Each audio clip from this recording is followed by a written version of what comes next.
You've been taught to save people, to extend your hand, to be the bigger person, to forgive, to help, to rescue those who fall. And that's exactly why you're bleeding.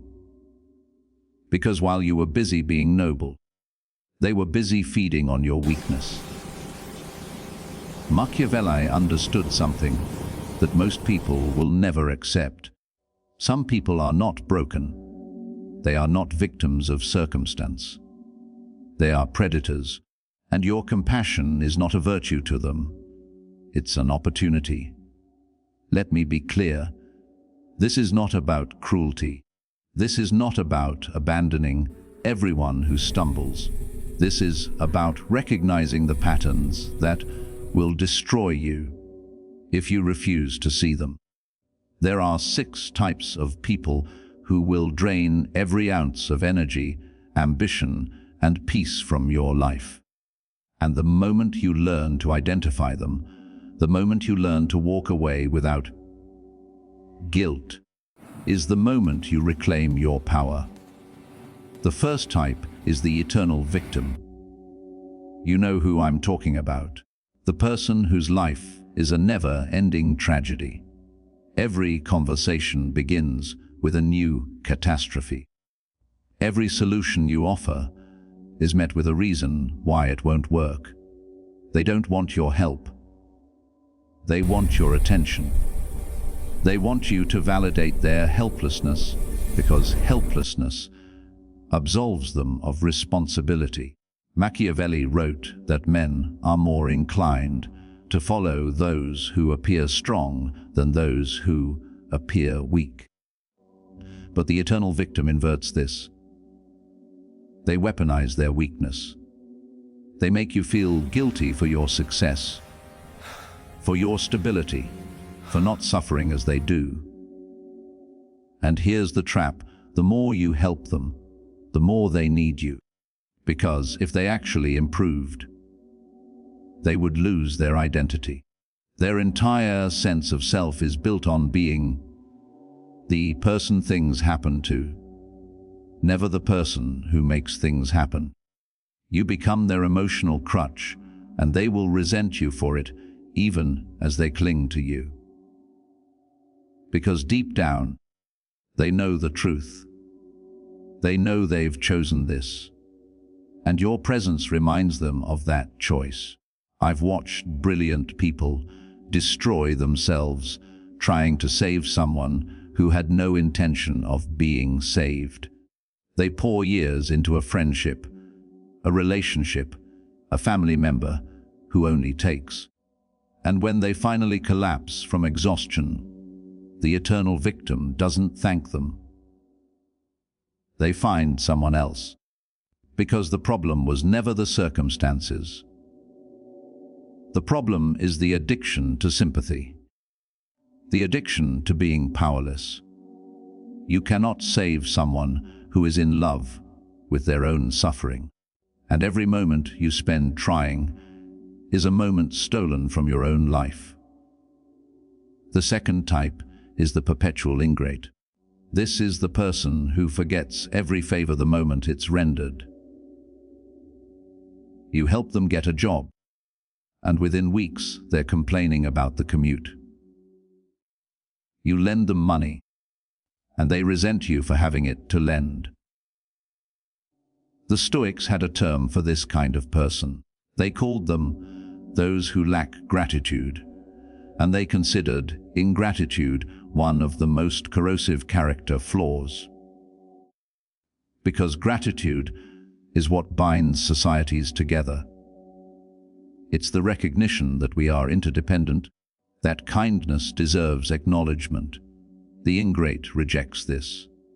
In their mind, everything they receive is either owed to them or insufficient. They keep a mental ledger, but it only tracks what they've given, never what they've received. And here's the dangerous part. They will rewrite history.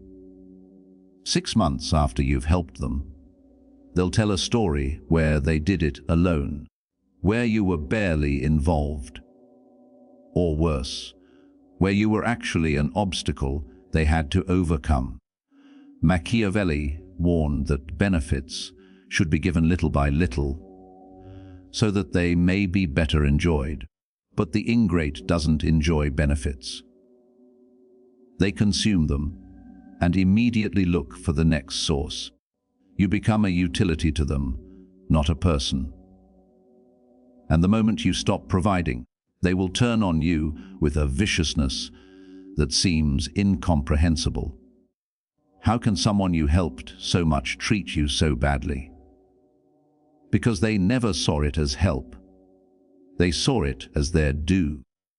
And when the flow stops, they don't feel grateful for what was.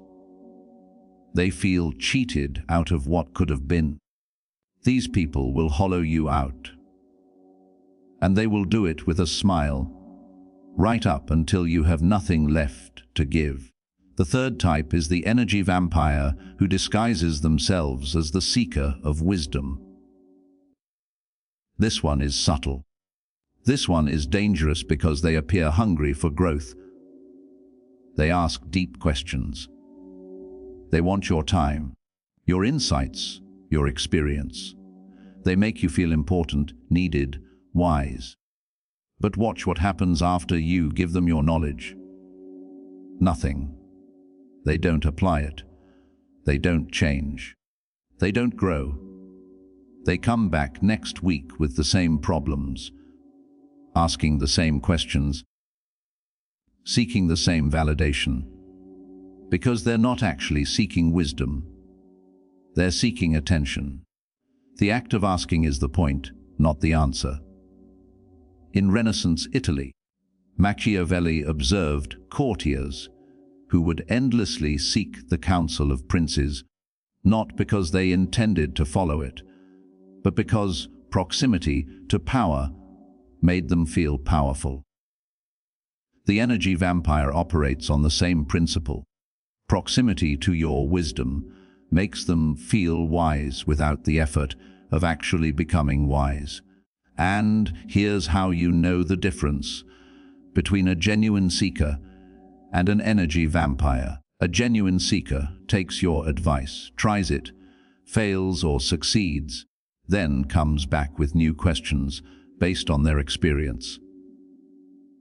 An energy vampire takes your advice, does nothing, then comes back asking you to explain it again in a different way, or to give them permission to not follow it, or to sympathize with why it's too hard. They are not on a journey. They are in a loop, and they want you in that loop with them. Because misery loves company. But even more than that, stagnation loves validation.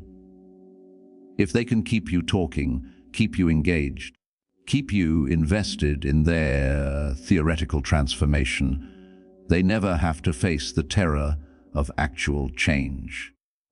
You will pour hours, days, months into these people. And one day you'll realize they're exactly where they were when you met them. But you're not. You're exhausted. You're depleted.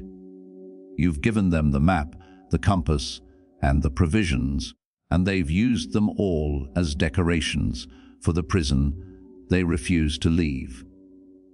But there is a deeper, more dangerous truth we haven't touched yet. Because these first three types, as destructive as they are, they're almost honest in their dysfunction.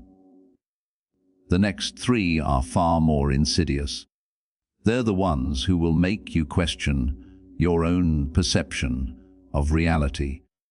The fourth type is the covert narcissist who plays the role of the humble friend. This is perhaps the most psychologically damaging person you can keep in your orbit because they are nearly impossible to identify until the damage is done. Unlike the overt narcissist who announces their superiority, the covert narcissist achieves the same goal through inverse positioning. They are the most supportive person you know. They celebrate your victories. They console your defeats. They are always there, always caring, always invested in your well-being. But pay attention to how you feel after spending time with them. Drained, vaguely inadequate, subtly judged, because woven into every supportive statement is a microscopic barb. They celebrate your promotion, but mention how stressful that level of responsibility must be, how they could never sacrifice their peace of mind for career advancement like you have. They console your breakup, but remind you that they warned you, that they saw the red flags you ignored, that if only you'd listened to them. They invest in your well-being, but their investment comes with invisible interest that compounds daily. The covert narcissist needs you to need them, but they also need you to be slightly broken, slightly failing, slightly less than you could be, because if you actually became whole, became successful, became independent, what would they have to offer? Their entire identity is built on being the person who helps the damaged. Machiavelli wrote that one who deceives will always find those who allow themselves to be deceived. The covert narcissist is a master of this principle. They position themselves as your champion while subtly ensuring you always need a champion. They are the friend who supports your diet while bringing you cookies, the mentor who encourages your business while pointing out every risk, the partner who wants you to be happy while making you feel guilty for every choice that doesn't include them. And the most brutal part, when you finally see it, when you finally recognize the pattern and try to create distance, they become the victim. You're the one being unfair. You're the one who's changed. You're the one who's abandoning someone who's only ever tried to help. They will weaponize your guilt, your empathy, your memory of all those times they were there for you. And many people fall for it. They go back. They apologize. They let the cycle continue. Because the covert narcissist has spent years convincing you that you cannot survive without them. The fifth type is the Chaos Addict, who mistakes drama for depth. These are the people whose lives are always in crisis. But unlike the eternal victim, they're not passive about it. They create the chaos. They thrive in it. They seek it out like an addict seeks a substance. When things are calm, they become restless. When things are stable, they become bored. So they manufacture conflict. They start arguments over nothing. They make impulsive decisions that blow up their lives. They get involved in toxic situations and then drag everyone around them into the wreckage. And here's what makes them so dangerous. They're often the most interesting people you know. They're passionate. They're intense. They feel everything deeply.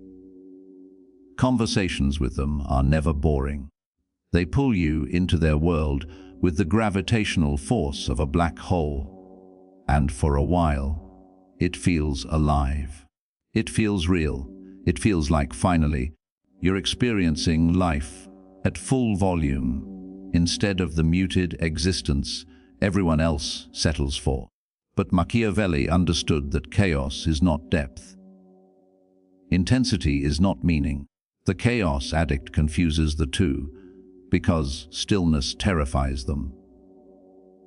In stillness, they would have to face themselves. They would have to confront the emptiness they've been running from. So they run faster. They create bigger storms, and they need you there, not to help them find peace, but to witness the performance. You become an audience member to a tragedy that repeats itself with different actors, but the same script. And here's the trap. You start to believe that if you just love them enough, if you just stay loyal enough, if you just prove that you won't abandon them like everyone else, they'll finally choose peace. They won't, because peace to them feels like death. The chaos is who they are. And the moment you try to pull them towards stability, they will either pull you back into chaos or cut you off entirely. I have watched relationships, friendships, and families destroyed by one chaos addict who refused to heal. Everyone around them becomes collateral damage in a war that only exists in their mind. The sixth and final type is the one Machiavelli would recognize most clearly. The user who studies you to exploit you. This is not the obvious manipulator. This is the person who takes months, sometimes years, to reveal their true intention. They invest in you strategically. They learn your weaknesses, your dreams, your fears, your triggers. They become exactly what you need them to be. The perfect friend, the ideal partner, the trustworthy confidant. And then, when you're fully invested, when you've let your guard down completely, they make their move. It might be financial, it might be social, it might be professional, but suddenly, the person you trusted is leveraging everything they know about you to serve their agenda. And the betrayal is so complete, so total, that it restructures your ability to trust anyone ever again. Machiavelli wrote that everyone sees what you appear to be. Few experience what you really are. The strategic user has mastered this principle in reverse. They let you see what they want you to see, and by the time you experience what they really are, you're already trapped. These people are not common, but they are catastrophic. They are the ones who borrow money with tears in their eyes and never pay it back. They are the ones who gather your secrets and then use them as weapons the moment you're no longer useful. They are the ones who position themselves as victims of your boundaries when you finally say no. And the cruelest part, they're often the best at making you doubt yourself. They make you feel like you're the problem, like you're being paranoid, ungrateful, cold. They rewrite the narrative so effectively that even after you escape, part of you still wonders if maybe you were wrong about them. Now, here's the truth that no one wants to hear. You already know who these people are in your life. You've known for a while. You've felt the exhaustion. You've noticed the patterns. You've had the conversations with yourself where you list all the reasons you should walk away. But you don't, because you've been conditioned to believe that leaving is failure, that setting boundaries is cruelty, that protecting yourself is selfishness. And that conditioning is precisely what keeps you trapped. Machiavelli was called ruthless, cynical, immoral, but he was simply honest. He understood that in a world where some people operate without conscience, your compassion cannot be unlimited. Your energy cannot be infinite. Your life cannot be a charity for those who would drain it dry without a second thought. The Stoics taught a similar principle from a different angle. Marcus Aurelius wrote that you have power over your mind, not outside events. Realize this, and you will find strength. But part of that power is choosing who gets access to your mind, Who gets access to your energy? Who gets access to your life? And the people we've discussed, these 6 types, they don't deserve that access. Not because they're evil, but because they're incompatible with your growth. They are anchors disguised as companions. And every day you carry them is a day you cannot move forward. So what do? You stop saving them. Not with anger, not with drama, not with a grand speech about how they've wronged you. You simply withdraw your energy. You stop answering every call. You stop making yourself available for every crisis. You stop explaining, justifying, or defending your boundaries, because the moment you argue about a boundary, you've already lost. Boundaries are not negotiations. They are decisions. And the people who respect you will respect them. The people who don't will reveal themselves through their reaction. And when they do, when they guilt you, manipulate you, threaten you with the loss of their presence, you'll know for certain that you made the right choice. Here's the final piece, the part that brings everything full circle. You've been taught to save people because it makes you feel needed, because it makes you feel noble, because it distracts you from the work you need to do on yourself. It's easier to fix someone else's life than to face the truth about your own. The eternal victim, the ingrate, the energy vampire, the covert narcissist, the chaos addict, the strategic user, they're all mirrors. They show you the parts of yourself you haven't healed. The parts that seek validation through being needed. The parts that confuse sacrifice with love. The parts that are so afraid of being alone that you'll accept any company, no matter how toxic. Machiavelli's ruthless lesson is not just about identifying dangerous people. It's about asking why you keep letting them in. And that question is the one that will transform everything. Because the truth is, you don't need to save anyone. You need to save yourself. From the patterns, from the guilt, from the conditioning that convinced you that your worth is measured by how much you endure. The people who deserve your energy will never drain it. They will reciprocate it. They will honor it. They will grow with it. Everyone else is teaching you a lesson you've been refusing to learn. That not everyone deserves a place in your life. That walking away is not abandonment. That protecting your peace is not cruelty. It's survival. It's wisdom. It's the ruthless compassion that separates those who thrive from those who merely survive. So stop saving these 6 types of people. Let them face the consequences of their choices. Let them find someone else to feed on. And watch what happens when you redirect all that energy back into yourself. You'll realize something Machiavelli knew 500 years ago. That the most dangerous thing you can do is sacrifice yourself for people who would never do the same for you. Because while you were busy being noble, they were busy feeding on your weakness.